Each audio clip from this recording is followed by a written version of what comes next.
TTL joins us in studio, as he does so often, to talk about the legal cases of the day. Tim the lawyer, Tim Sandefur from the Pacific Legal Foundation. Tim, welcome. Thanks. Nice to be here. We know that you were happy to hear the Supreme Court ruling that came down yesterday. Yes, that with was a Walmart case. That's right. I participated in the case as I filed a friend of the court brief in this case, and it's an important decision not only for Walmart, obviously, but for consumers and for the thousands, if not millions, of women who work at Walmart. This is a That's case. not the way it was presented on the news last night. Of course not. Oh, man, that's got to make you crazy. It made me crazy. Like, if I didn't... The only reason I know anything about this is from having you on. I mean, I may have looked into it on my own if you hadn't been on, but, I mean, that's where I heard about it. If I was just watching the news last night, it was, a damaging blow to women's rights. Two things you should never believe on a newscast are any reports about science and any reports about news. I'm sorry, about law.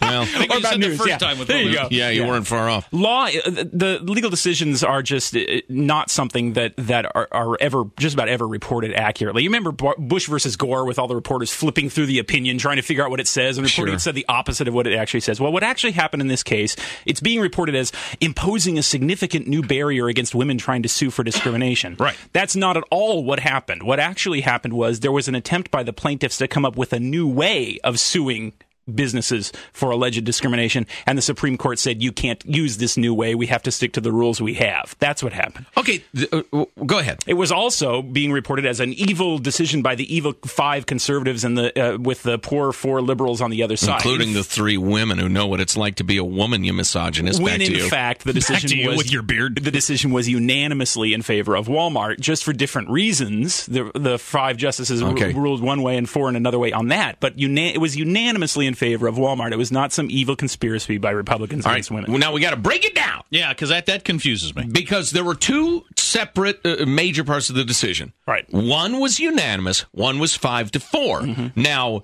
NBC News led with the 5-4, and at the very end of the report threw in the unanimous part as if it didn't matter. CBS News didn't mention the unanimous part at all. Well, and in their defense, that's because the unanimous part is pretty boring. The unanimous part was about whether you can use one rule as opposed to another rule for class certification purposes.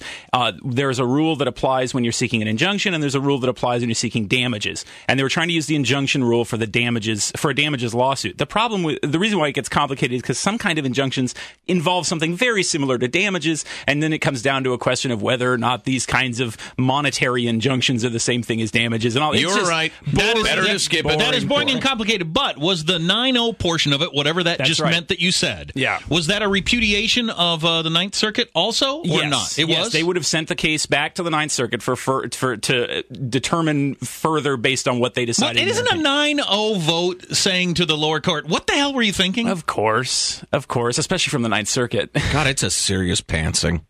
Yeah. Okay, so what was the interesting part? Yeah, the interesting part of the case was about how Walmart has no company-wide employment or hiring or promotions or pay raise policy. They have one policy, and that is no discrimination is allowed. Right. Everything else is left up to the managers at the local stores who know their customers best, who know their employees best, who know their stores best. And that's a perfectly legitimate, wise way of running a business. It's why Walmart is so successful.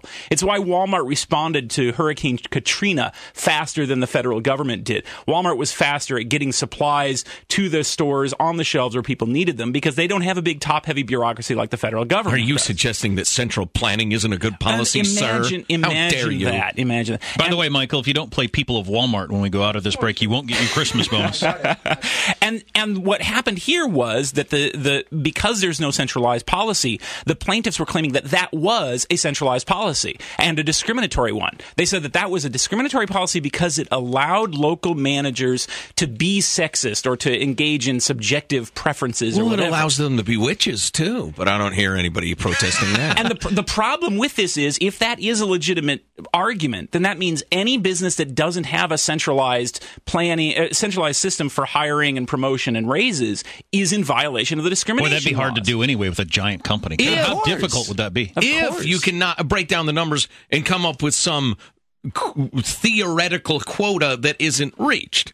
Exactly I mean, because, right. for instance, Ruth Bader Ginsburg, who, God bless her, I hope she lives a long time, just not on the court, essentially said that There aren't nearly enough women in management, so they must be discriminating. It's just the automatic knee-jerk assumption. Yeah. And again, the reason why Walmart was brought into court, the plaintiffs did not claim that the central managers were trying to discriminate or had this whole system in place with the intention of discriminating. They were saying that because there is no quota-based affirmative action program at Walmart, therefore it is a form of discrimination because American society is inherently sexist. And by allowing local managers to make these decisions, that allows the inherently sexist assumptions of American society to filter into their decision-making. Good Lord. And that was rejected wisely by the majority on the Supreme Court that said, no, look, there's perfectly good reasons for Walmart to be decentralized. And as long as Walmart doesn't have some discriminatory policy, then you can't sue it for discrimination. You know what your next book ought to be, Tim? Because Tim's current book, The Right to Earn a Living, is terrific. It's not exactly a summer beach page turner. One has to be fairly interested in the topic, although it is very nicely. I mean, I don't mean to suggest that it's like ponderous or incredibly difficult, but it's a serious book. It's not Ann Coulter. Why don't you call it something like The Woman with Dragon Tattoos Returns, but then have it be about economic freedom? By the time people picked up on the ruse, you'd have them a couple of chapters in. But what I was thinking is your next book ought to be something like if Ruth Bader Ginsburg won, if there were 5 Ruth Bader Ginsburgs, describe to us what would my employment situation look like? Yeah. Right. What would the welfare programs because look like? These kinds of lawsuits and these kinds of requirements dry up the money. They waste the money that could otherwise be used to provide jobs, to expand Walmart, to decrease prices, to improve their efficiency in the way they serve customers. And that money gets burned instead in these worthless lawsuits. And like I often say, then who knows what could have been done with that money? Who knows how many businesses could have been started, how many jobs provided? Well, and everybody knows each plaintiff gets $13 and the lawyers get $500 million. They rake it in. Please, people. Are you able to stick around for a few more minutes? Okay, cool. Excellent. I just hope that people in their wacky outfits continues at Walmart. That's all I hope. There needs to be a ruling on that. Walmart, retailer and human zoo.